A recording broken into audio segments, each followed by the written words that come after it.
Olá, bem-vindos a mais um vídeo Teotocos, do Filho de Maria. Espero que todos estejam muito bem. Perdoe a minha falta.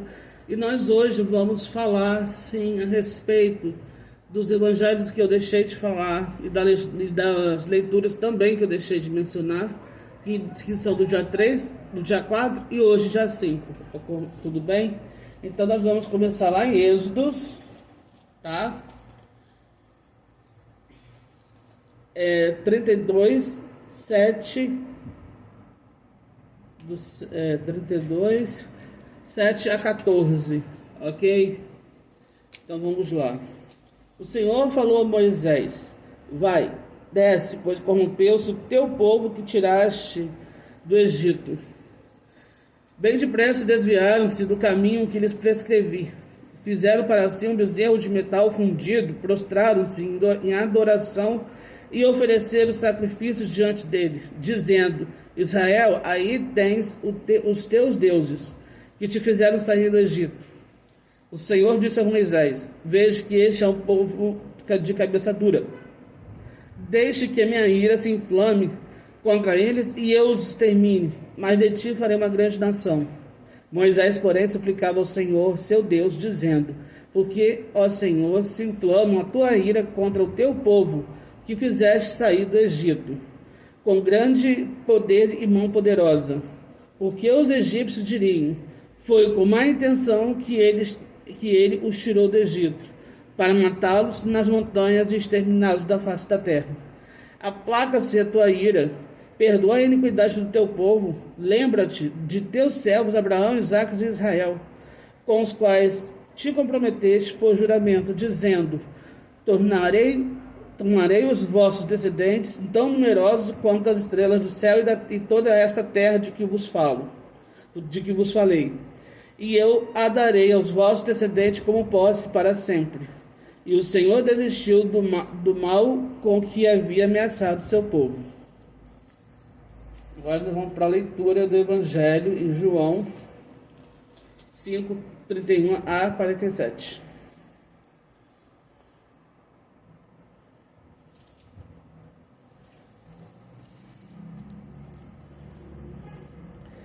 Se eu dou testemunho de mim mesmo, o meu testemunho não é verdadeiro.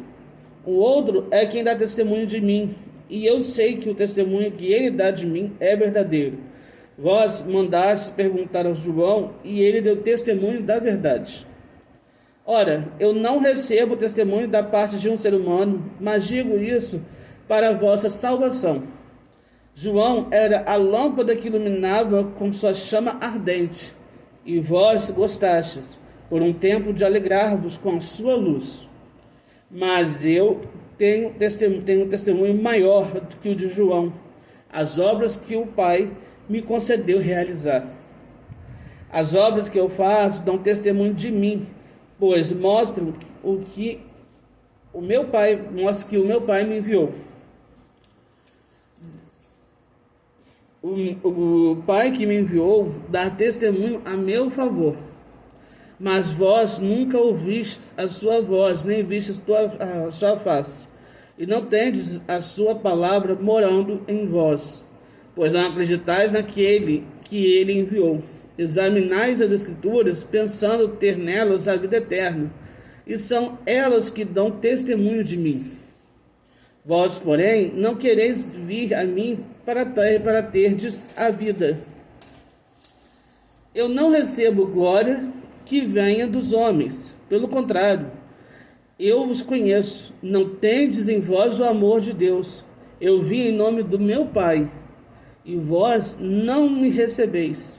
Mas se um outro viesse em seu próprio nome, a esse receberíeis. Como podereis acreditar, vós que recebeis glória um dos outros e não buscais a glória que vem do Deus único? Não penseis que eu vos acusarei diante do Pai. Há alguém que vos acusa, Moisés, no qual colocais a vossa esperança. Se acreditasses em Moisés, também acreditarias em mim, mas foi a meu respeito que ele escreveu. Mas se não acreditais nos seus escritos, como podereis crer nas minhas palavras.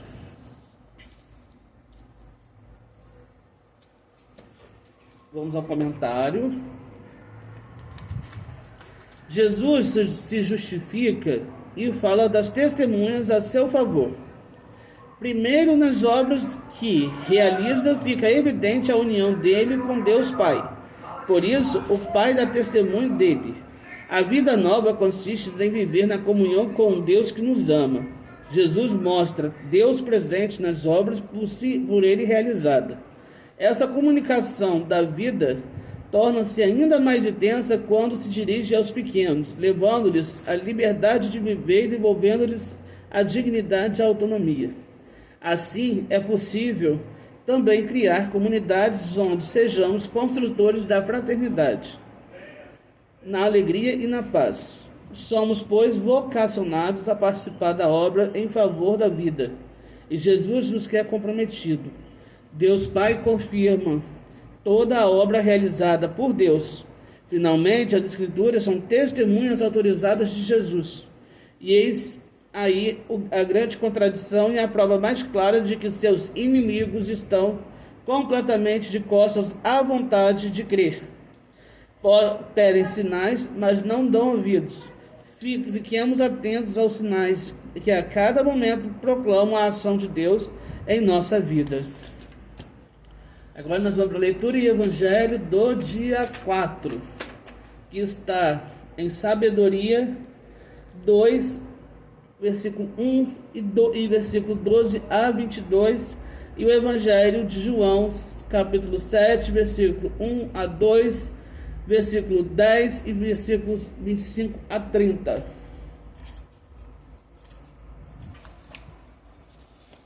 Sabedoria.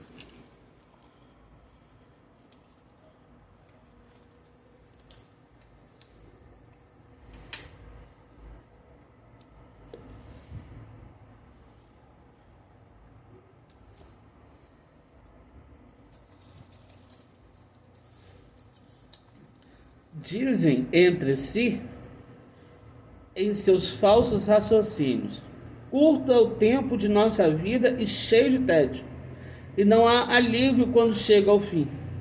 Aliás, não se conhece ninguém.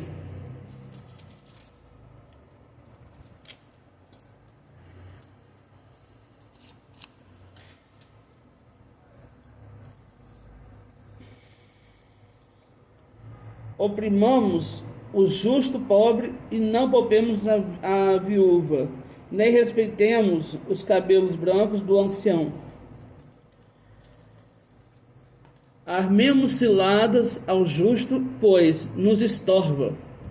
Ele se opõe ao nosso modo de agir. Repreende nossas transgressões da lei e nos difama por pecarmos contra a nossa tradição. Ele declara possuir o conhecimento de Deus e a si mesmo se chama de Filho de Deus. Tornou-se uma censura para os nossos pensamentos, e simplesmente vê-lo já é insuportável. Sua vida é muito diferente da dos outros, e seus caminhos vão em outra direção. Somos por eles comprados à moeda falsa. Ele foge de nossos caminhos como de impurezas. Proclama feliz a sorte final dos justos e gloria-se de ter a Deus por Pai. Vejamos, pois, se é de verdade o que ele diz e comprovemos o que vai acontecer com ele. Se de fato é filho de Deus, Deus o defenderá e o livrará das mãos dos inimigos. Vamos pô-lo à prova com ofensas e torturas, para ver a sua serenidade e provar sua paciência. Condenemo-lo à morte vergonhosa, porque de acordo com as suas palavras, virá alguém em seu socorro.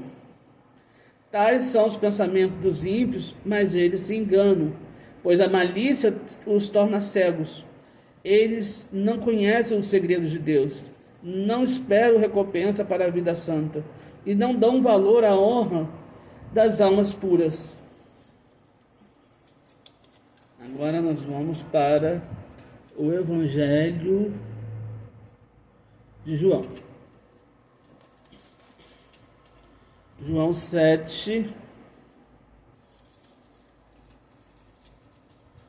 João 7, 1. Tá. 2.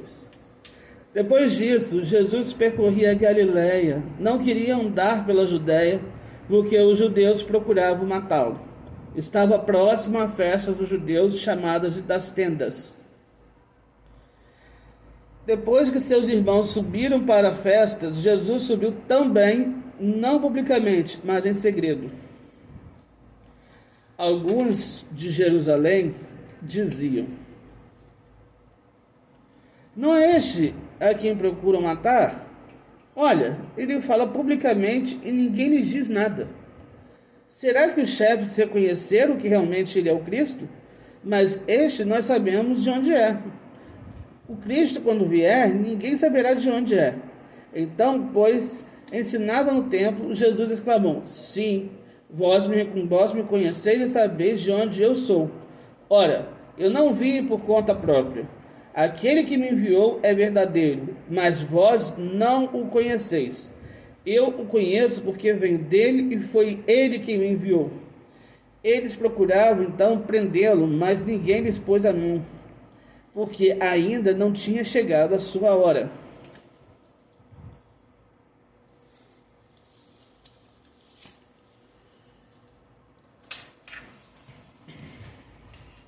Segundo o evangelista João, Jesus fez 5 viagens a Jerusalém. As festas eram uma ocasião para os líderes conversarem sobre a doutrina e debaterem alguns assuntos. Jesus aproveita para denunciar o falso espírito religioso. Justamente a festa dos tabernáculos ou das tendas era marcada pela expectativa de um Messias rei de Israel. Jesus, por sua origem humilde, é descartado pelas autoridades, além de quererem matá-lo. Há os que acreditam que em Jesus, mas não no seu messianismo. Os líderes não vão além das aparências e por isso o rejeitam. E assim se privam da vida ao rejeitar aquele que foi enviado para comunicar a vida plena a todos os que creem nele.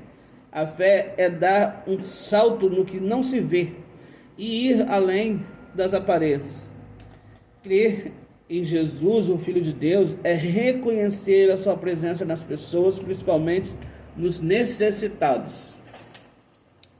Agora nós vamos para a leitura e o evangelho de hoje, tá? Que está em Jeremias, capítulo 11, 18 e 20, e o evangelho João 7, versículo 40 a 53, tá?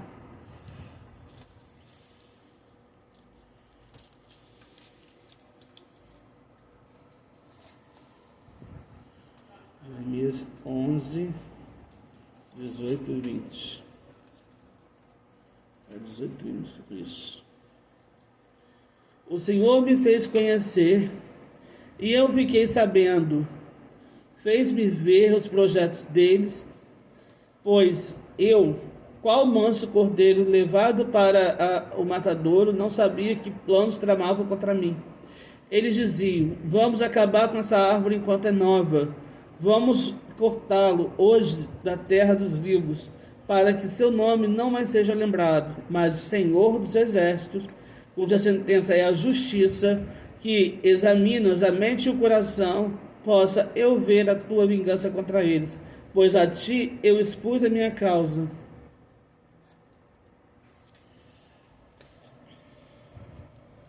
Agora o Evangelho está em 7, 40 e 53.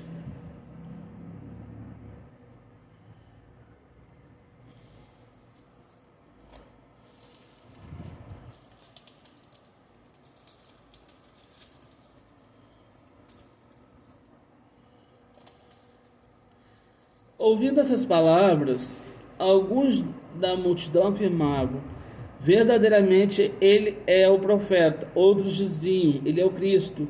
Mas outros discordavam: o Cristo pode vir da Galileia? Não está nas Escrituras que o Cristo será da descendência de Davi e virá de Belém, o povoado de Davi? Surgiu assim uma divisão entre o povo por causa dele. Alguns queriam prendê-lo, mas ninguém lhe pôs as mãos. Os guardas então voltaram aos sumos sacerdotes e aos fariseus, que lhes perguntaram: por que o trouxestes? Responderam: ninguém jamais falou como este homem. Os fariseus disseram a eles: vós também vos deixastes iludir? Acaso alguns dos chefes ou dos fariseus acreditou neles? Mas essa gente que não conhece a lei são uns malditos. Nicodemos, porém, um dos fariseus, aquele que tinha ido a Jesus anteriormente, disse: será que a nossa lei julga alguém antes de ouvir ou saber o que ele fez? Eles responderam: tu também és da Galileia? Examina as escrituras e verás que da Galileia não surge profeta. Depois que cada um voltou para sua casa.